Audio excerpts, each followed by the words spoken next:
Hello guys! Welcome dito sa aking channel. And today's vlog, isang loan app pa rin. Itong i-share ko sa inyo. At alam nyo ba, ayon sa loan app na ito ay pwede daw makahiram hanggang 50,000 pesos. Mabilis daw yung pag-process nga ng ating loan application.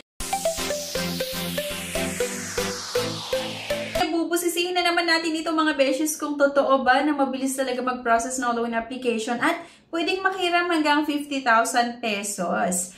Pero bago ang lahat, may good news nga po ako sa inyo kasi every Saturday, namimili nga po ako ng 3 na mabibigyan natin ng cash at every 25th of the month, nagpapag-giveaways din po ako ng cellphone. Kailangan nyo lang gawin ay i-comment kung ano yung napanood mo, i-like yung video, i-share, at huwag mong kalimutan na mag-subscribe para maging updated ka sa iba't ibang mga videos na ina-upload natin kung saan nga ba tayo pwedeng umutang na legit. At syempre, maging updated ka sa announcement ng ating cash and cellphone giveaways. Let's get back to the topic. And here nga, ang pag-usapan natin na itong Cash ni Juan, installment credit snap cash. Okay? Pag-i-open nga natin ito mga beshies, ito yung sinasabi ko sa inyo ha, na pwede daw makahiram hanggang 50,000 pesos. At meron lang tayong 3 na pagdadaanan. Fill in your information, confirm and sign agreement, at receive your money. PD approval, easy payout, at flexible payments nga daw. And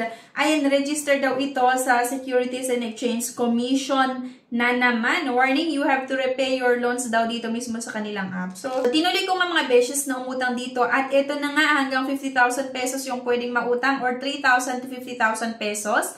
At mahaba din daw yung long term. So, para nga tayo ay makautang dito, kailangan natin syempre mag-input ulit ng ating mobile number at may matatanggap na naman tayo na one-time password. So, same lang naman itong iba't ibang mga loan app. So, after nun, mag-enter lang tayo ng 6-digit password daw. And please read and agree to loan service and privacy agreement. So, bali, check nga lang daw natin yung small box na makikita dito. Allow Cash ni Juan to access this device approximate location.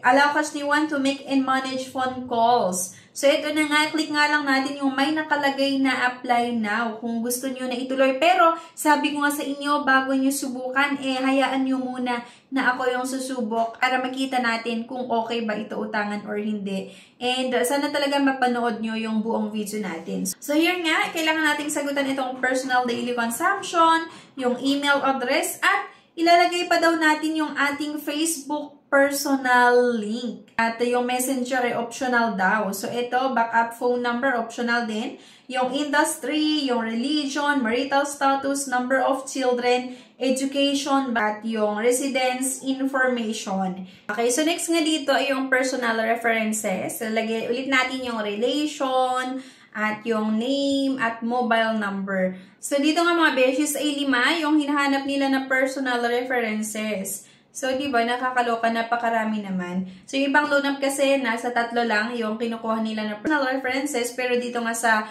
Cash ni Juan, kailangan daw 5. So, kailangan ulit natin mag-upload ng isang valid government ID. So, ito yung mga ID na tinatanggap. UMID, SSS, Teen, Passport, Driver's License. And UMID nga yung sa akin mga beshies at allow Cash ni Juan to take pictures and record a video. So, pipicturean nga lang natin yung isang valid government ID. Meron pa itong facial verification. Dapat nga lang ulit natin yung cellphone sa ating mukha at i-follow yung instruction. Ilalagay ulit natin dito yung ID number at yung kompletong pangalan nyo nga. Pero sabi ko sa inyo, huwag nyo nang subukan. Panoorin nyo muna yung buong video na ito bago kayo mag-decide kung uutang ba kayo dito sa Cash ni Juan or hindi. Meron pa itong job information na mag-upload daw kayo ng proof. For example, payslip, business permit. Pero sa akin kasi hindi na. Optional naman itong part na to. So, are you sure? And skip nga lang natin. After nun, so nasubmit ko nga ang aking loan application at in process pa daw. 24 hours daw yung pagpaprocess nga nito ng ating loan application. So, nakakaloka, diba? So, syempre, hindi pwedeng ganun-ganun lang yung loan ko. So, pumunta tayo na naman dito sa app ng Cash ni Juan. So, ang click nyo mga beshes ay yung may nakalagay na critical. Kasi doon nyo talaga makikita nga yung mga iba't ibang nag-try na umutang dito na kung ano yung mga na-experience nila. Okay? So, this app is not helpful. There are scammer. I was approved of 6,000 loan and will repay for 2 weeks. They only sent me 3,630 for the loan and repay it in the 6,350 pesos. Don't be fooled by this application. So, ito daw mga beses na aprubahan ng 6,000 pero ang natanggap lang ay 3,630. Diba nakakaloka? Napakataas naman yung processing fees na kinaltas nila. And then 2 weeks daw niya bayaran or 14 days. So sabi pa nitong isa, this gives very fraud. You loan for 5,000 pesos but the amount that will credit is just 3,250.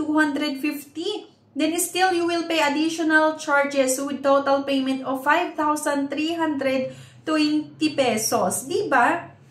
5,000. Tapos, ang matatanggap lang ay 3,250. So, hopefully talaga hindi ma-approvean yung loan application ko dito kasi mukhang sasakit na naman or ma-stress na naman tayo dito kapag ma-approvean ang aking loan application. Napakadami mga beses ko yung hindi maganda yung naging experience dito sa Cash ni Juan. Sabi pa nga nitong isa, this loan shark apps is a big no. Diba? And the amount you will borrow, they will deduct half of it. Diba? And you get 50% of the amount you borrowed. A loan amount 8,000. Tech service fee 100. Loan management fee 1,560. Credit assessment 1,400. Total disburse ay 4,940 pesos.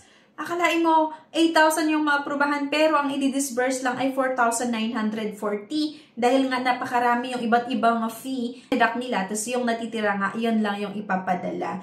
And 2 times within 2 weeks, so every 7 days magbabayad ka.